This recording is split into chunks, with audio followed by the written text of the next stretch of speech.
For 30 years, the dominant American church growth strategy assumed that the way to reach the next generation was to make Christianity feel less like Christianity, lower the lights, lose the hymnal, trade the pulpit for a bar stool, replace the cross on the wall with a tasteful abstract panel, preach in jeans, quote movies more than Moses, make Sunday morning feel like a TED Talk, a concert, and a coffee shop fused into one experience the unchurched would not find threatening. Well, it worked by the only metrics that strategy was designed to measure. The buildings got bigger, the parking lots got bigger, the brand got bigger. A generation of pastors became national figures, a generation of churchgoers became consumers of religious content. And now the children of that strategy are leaving, and they are not going where anyone expected. They are not deconstructing into atheism, at least not in the numbers the legacy press promised us. That was the first wave, and it has largely played itself out. The exvangelical podcasts have gone quiet. The I Left the Church memoirs do not move the units they used to. The young adults raised in the seeker-friendly megachurch who are most serious about their faith are doing something else entirely. They are walking past the building they grew up in, past the neighboring Bible church, past the Reformed congregation down the road, and they are showing up at Latin Mass, at Divine Liturgy, at Anglican parishes with kneelers and prayer books. They want depth. They could not find it where they were raised, and they have concluded, rightly or wrongly, that the problem goes deeper than the megachurch model. They have concluded that the Reformation itself was a mistake. This should terrify low church Protestants more than the deconstruction wave ever did. Deconstruction took people who were never going to stay anyway. The current migration is taking the serious ones, the readers, the young men who wanted to be pastors, the young women who wanted to raise children in something heavier than a sermon series on dating. These are the people who would have been the next generation of evangelical leadership, and they are being received into Rome and Constantinople in numbers small enough to ignore and significant enough to reshape the next 50 years of American Christianity. The honest question is why? The dishonest answers are easy. We can tell ourselves they were never really saved. We can tell ourselves they fell for aesthetics, for incense, for vestments, for the seduction of the old and beautiful.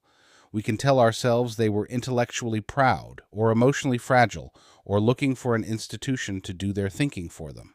Some of that is true for some of them. None of it is the main story. The main story is that the seeker-friendly megachurch promised them a Christianity they could enter without changing, and they grew up and discovered they wanted a Christianity that would change them. They were told the faith was simple, and they hit a wall of suffering and questions and history that simple could not hold. They were taught that Sunday was a celebration, and they wanted to know what to do on Tuesday when their marriage was breaking, or their father was dying, or their child was sick. They were given a worship band, and they wanted a liturgy. They were given a personality at the pulpit, and they wanted a tradition. They were given relevance, and they wanted permanence. The megachurch, by design, could not give them any of that. It was not built to. Think about what the seeker-friendly model actually optimized for. It optimized for the front door. The whole architecture of the modern American megachurch was reverse-engineered from a single question: what would make a religiously skeptical 30-year-old willing to walk into a building on a Sunday morning? Everything followed from that. The music, the lighting, the vocabulary, the sermon length, the carefully curated absence of anything that might smell too much like religion. The model was a triumph of marketing, and like all marketing triumphs, it produced exactly what it promised, no more and no less. It got people through the door. Nobody asked what would happen to those people in year 10, year 20. Nobody asked what kind of Christian a steady diet of accessible, palatable, application-driven, vaguely therapeutic content produces over the course of an actual lifetime. Nobody asked what would happen when the children of those churchgoers grew up and started asking questions the model was not designed to answer. What happened is that they encountered church history, not in a class. The church history class was cut from the schedule years ago, if it ever existed, because it was not practical. They encountered it on the internet. They found Brian Holdsworth on YouTube. They found Father Josiah Trenham. They found Hank Hanegraaff's Orthodox Testimony. They found the Latin Mass on TikTok. They found Augustine and Aquinas and the Cappadocian Fathers. They found out that the church did not begin in 1517 and certainly did not begin in 1985, and that there were 2,000 years of Christian thought and worship and martyrdom that nobody at their church had ever mentioned. And here is the part that should sting. When they brought those questions back to the people who raised them, the answers were not good enough. The youth pastor had not read the church fathers. The senior pastor had not thought seriously about the sacraments in a decade. The worship leader could not tell you what the church believed about baptism. The elders had no theology of the Lord's Supper beyond, it is symbolic. A 22-year-old who had spent 6 months reading Athanasius could outgun his entire spiritual leadership in 90 seconds, and not because he was particularly brilliant, because they had nothing to fight back with. That is not the convert's fault. That is the model's fault. The Reformers did not build the modern megachurch. The Reformers built churches centered on the public reading and preaching of the Word, on serious catechesis from childhood, on a robust theology of the sacraments, on church discipline, on a sense that the congregation belonged to something that connected backward through the centuries and forward into eternity. Calvin was not running a TED Talk on Sunday morning in Geneva. Luther was not booking a worship band. The men who recovered sola scriptura did not throw away the creeds, the councils, the church calendar, or the historic confessions. They read them, they argued with them where they had to, and they kept everything that was faithful to Scripture. The modern American evangelical church did not inherit the Reformation. It inherited a thin, late, commercialized echo of the Reformation, 3 or 4 generations removed, with most of the load-bearing walls quietly knocked out somewhere along the way. So when the serious young convert looks at his Bible church and concludes the Reformation failed, he is making an understandable mistake. He is not looking at the Reformation. He is looking at what American evangelicalism made of the Reformation after running it through 100 years of revivalism, 60 years of pragmatism, and 30 years of consumer marketing. He is looking at the wreckage and blaming the architect for what the contractor did. That distinction matters because the Reformers were not wrong about the things they died for. Scripture is the supreme authority over the church, not the other way around. Justification is by faith, not by sacramental machinery. The priesthood of all believers is real. The Pope is not the head of the church. The Mass is not a re-sacrifice of Christ. These are not optional convictions a young man can trade away for incense and a beautiful service. They are the convictions for which actual men actually burned, and they are still true today, regardless of how many TikToks make Catholicism look serious by comparison to whatever the convert grew up in. But here is what low church Protestants need to be honest about. You cannot fight 2,000 years of liturgical inheritance with a worship band. You cannot answer the church fathers with a sermon series called Relentless. You cannot keep the serious young people in a building that does not take itself seriously, and you cannot disciple them with a model that was engineered for the front door and never thought about the long haul. The recovery has to happen on the ground the megachurch abandoned. Preach the whole counsel of God, including the parts that make the elders uncomfortable, including Romans 9 and Hebrews 6 and 1 Corinthians 11, and the parts of the prophets that nobody puts on a coffee mug. A pulpit that flinches in front of difficult scripture has already lost the room, even if the room does not know it yet. Sing songs that have outlived more than one cultural moment. Hymns are not aesthetic preference. They are catechesis set to music. A congregation that has sung, "A mighty fortress is our God," and "Holy, holy, holy," and "When I survey the wondrous cross," 1,000 times has been quietly taught a doctrine of God, of sin, of atonement, of the church, that no amount of contemporary worship can replicate, because the contemporary stuff was not written to do that work. It was written to make people feel something for the next 4 minutes. Treat the Lord's Supper like the Lord's Supper. Whatever your theology of the table, it is not a snack.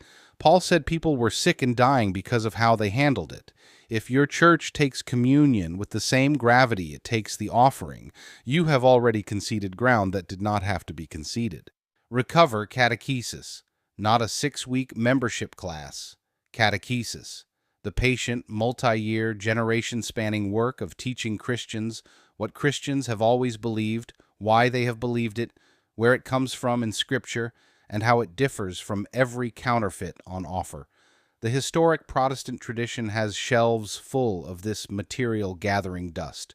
The Heidelberg Catechism, the Westminster Standards, the 1689 London Baptist Confession, Spurgeon's Catechism for Children, the Anglican formularies. The work has been done. Somebody just has to actually use it. Read the early church fathers.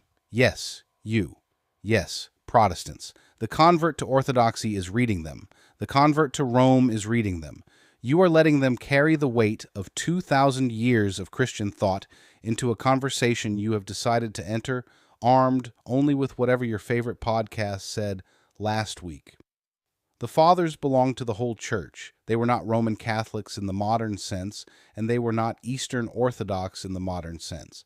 They were Christians wrestling with Scripture in a time closer to the apostles than to us, and any tradition that ignores them is going to lose serious young people to traditions that do not. Take church history seriously enough to teach it. Most American evangelicals could not tell you what happened in 325, or 451, or 787, or 1054, or 1517, or 1689, or 1910. Their converts in waiting can. The asymmetry will not resolve itself. Either the church teaches its own history, or it concedes the historical argument to the people who decided to leave. This is not a call to ape the Catholics. It is not a call to import vestments and incense and a liturgical calendar in the hope that aesthetics will hold what doctrine could not. That trade does not work either, and the churches that have tried it tend to end up with neither the depth they were chasing nor the convictions they started with. The call is something harder and slower and less marketable. The call is to be the kind of church the Reformers actually built, the kind that takes Scripture seriously enough to let it shape worship, doctrine, governance, discipline, and the inner life of every member from the cradle to the grave. That kind of church will not grow as fast as the seeker-friendly model. It will not produce a national brand. It will not get its pastor a book deal. It will not pack a stadium. It will, however, hold its young people. And in the long run, that is the only metric that ever mattered. The megachurch built a generation that could not find God in it, and that generation is currently shopping for somewhere that takes him seriously. Some of them will end up at Rome. Some of them will end up at Constantinople. Some of them will end up at nowhere at all, exhausted by the search.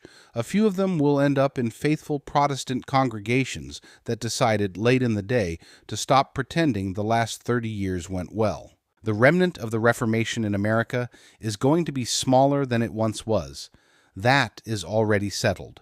The question still open is whether that remnant will recover what was lost in time to disciple anyone, or whether the children of the megachurch will simply have to find their way home through Rome because nobody back home was serious enough to keep them. The answer is going to be written one congregation at a time, by pastors who decide that depth matters more than growth, by elders who decide that catechesis matters more than comfort, by worship leaders who decide the song matters more than the feel, by parents who decide their children are going to know what Christians have always believed, because the alternative is watching them learn it from somebody who got the rest of it wrong. The serious young people are looking. The question is whether anyone in their tradition will be ready when they look in our direction.